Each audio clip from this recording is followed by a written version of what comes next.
Hey there. Oh, hello. We didn't Okay. see you there. So the central issue for our documentary will be not comparing, but just going in depth about the social injustice in Buffalo during the 1960s and how that contributed to the riots.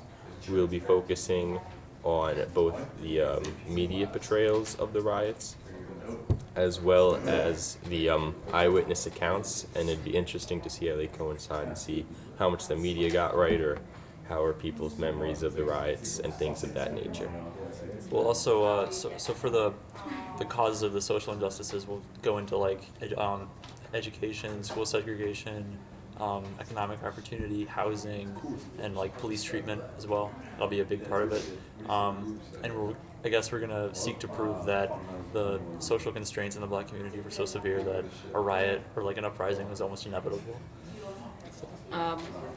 By getting this information by firsthand people, that kind of brings us to our next point of how we would present the documentary itself. So we would start with people who were there, or the people like the firsthand people who witnessed or were in the riots before and after, and we would interview them, get information about their point of view, and compare it with stock news footage that we have, and try to make similarities between what they're saying and the footage of themselves itself.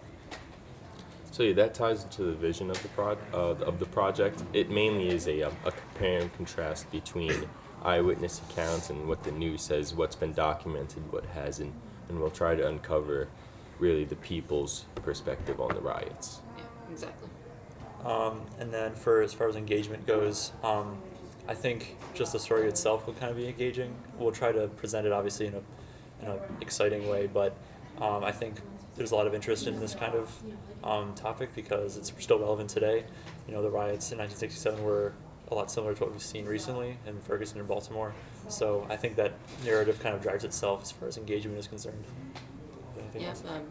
definitely. I mean, it just basically history repeats itself in many cases, and in this one, it proves that there are many similarities between what has happened in the past and what is happening now.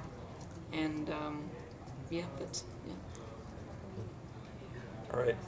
So yeah, I guess that's all we have. So All right. Tune in.